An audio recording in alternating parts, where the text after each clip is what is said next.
Hi everyone. This week we've been working on making inferences and drawing conclusions from Enrique's journey. And now I want to turn our focus to quote integration because in this upcoming week's quiz and also the essay number 2 that we'll be working on next week, you'll be demonstrating your ability to make inferences and draw conclusions by creating pi paragraphs. I'll be looking for that in the quiz. So here is a brief slideshow to walk you through the process. And I want to start with knowing your source and format. So for most of you, this is not an issue, but it does come up frequently. So I thought I would just offer a reminder here. First, you want to make sure that you're capturing the author correctly. And that means knowing her full name, Sonia Nazario, and also knowing how to refer to her. And in fact, she is female, so she and her is the most effective way to capture that. In addition, the full title is important, especially the first time that you reference this work. And because it is a full-length text, we'll be using italics in order to capture that title, as well as the subtitle, the story of a boy's dangerous odyssey to reunite with his mother the very first time that you reference it. In addition, it's important to note, just as a reminder, that this is a work of nonfiction, so we won't be referring to Enrique as a character within a story, but rather that this is a true life journey, and all of the individuals who we encounter are also true individuals, and their names are accurately captured. Okay, so once we have the basics out of the way, we want to look at the text itself. Now, when it comes to quoting, many of you are already experts at quoting, but when it comes to this particular text, we run into some challenges because of the nature of the work. Sonia Nazario is an expert. Her writing has been applauded. She is a Pulitzer Prize winning author as a result of her in-depth research, reporting, journalistic integrity, as well as her ability to weave together a story out of hundreds of diverse viewpoints that she has gathered through interviewing and through research. So what that leaves us with is a fantastic collage of opinions and views and facts, but it also makes it quite difficult to discern who is speaking at any given point or whose opinions and facts are being offered. So of course, we have Sonia Nazario, right? She is the author. We might be able to say she states at any given point and be correct. However, our goal is to more smoothly and effectively integrate the facts into our own writing. And that means identifying the speaker of these pieces of information that she's providing. For example, here in this passage, I'll be using as an illustration, Octavio Lozano Gomez is the focus of this passage. He is the one who has provided the information, including a direct quote from him. And we also want to know who he is, right? What is his background and why is that important? So these additional details we need to discern. So how do we do that? So there are 5 simple steps to maintaining clarity when you're dealing with a difficult text. And the first step is to choose the section of the text that you want. So as you're beginning to identify your own argument, you'll be selecting quotes and passages. Sometimes you'll be looking at very large sections, but you want to begin to narrow that down and identify very small passages, usually no more than a small paragraph at a time. When it is larger, of course, you're going to be narrowing that down by identifying keywords and phrases. And so this is also one thing that you can do by looking at the integrating quotes handout that I've provided for you, but I'll demonstrate in a very simple fashion here. So you're choosing the section that you want. In the quiz, I will be giving you a passage, but it'll still be up to you to select the keywords and phrases that you want to highlight in order to create your own argument. And then you're going to be identifying who, right, is actually stating or providing the information. That's the speaker and not just the author. You want to be mindful of accurately quoting. You'll use signal phrases to capture the tone of voice and the suggested identity of that individual who's speaking, their character, or their emotional state. And then, of course, you're going to include page numbers and cite them.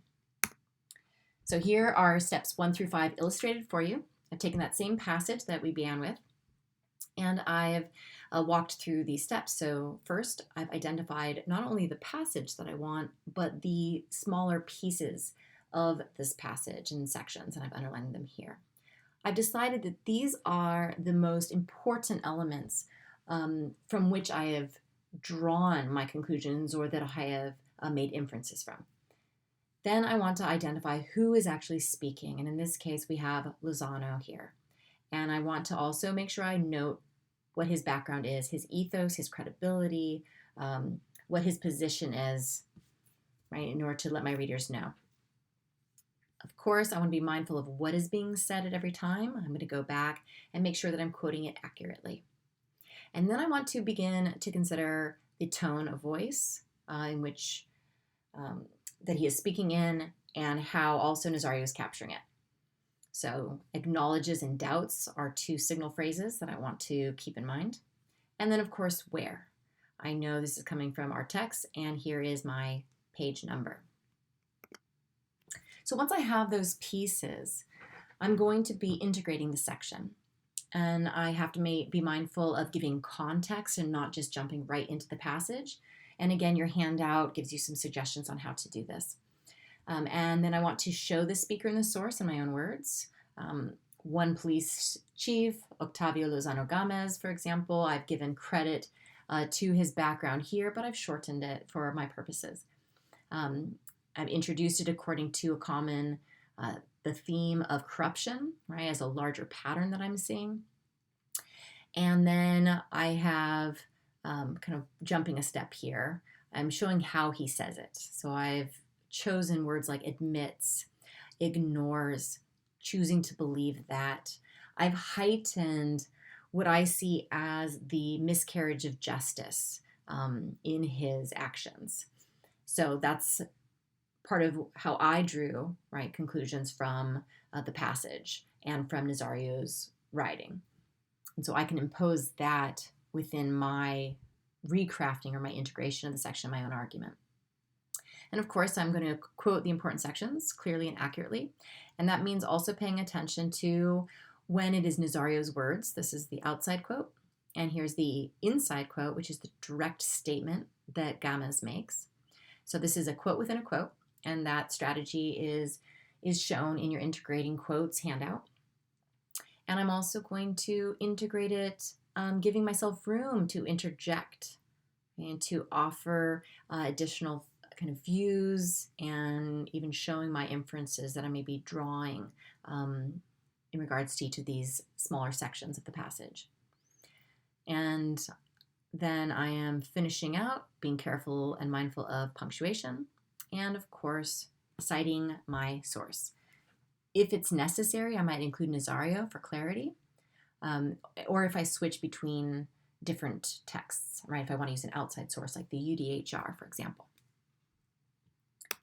Okay, so now that you see this example, you're going to go back into the integrating quotes handout on Canvas, and you can review the different quote types.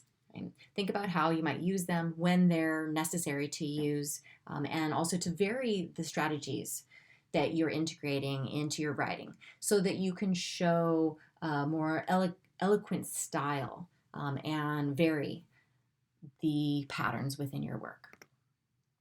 Okay, so steps for analysis. This is really relevant for the quiz that's coming up.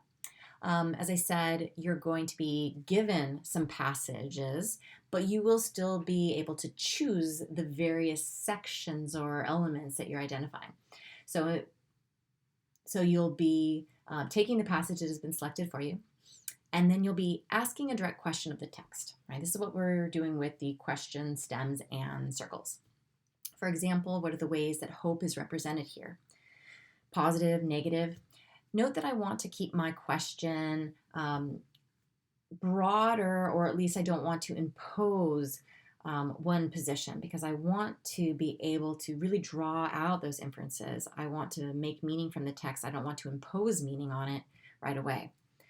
And then I'm going to annotate for answers to that question.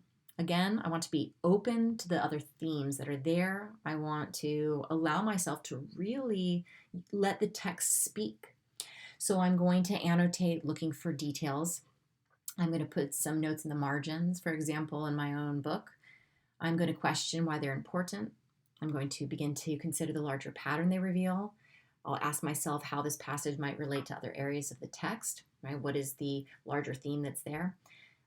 And how does this example relate to larger issues in society, right? What deeper argument might be coming through this text? Of course, in part of my analysis, I'll provide an initial answer to my question, which essentially could be the start of the eventual pie paragraph that I craft. Right? So all this is, just your initial work making inferences and drawing conclusions. So then you're going to need to demonstrate your ability to draw conclusions from the text. And that means integrating your quotes effectively. So within the quiz especially, and of course within the essay craft, you're going to be reviewing your annotations that you've made initially, your initial responses to that passage, and then you'll go through those steps that we've outlined before.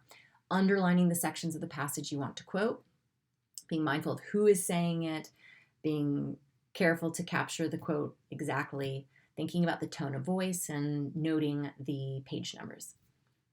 You'll analyze that quote once again and consider how it directly connects to your thesis or your main argument or that main question.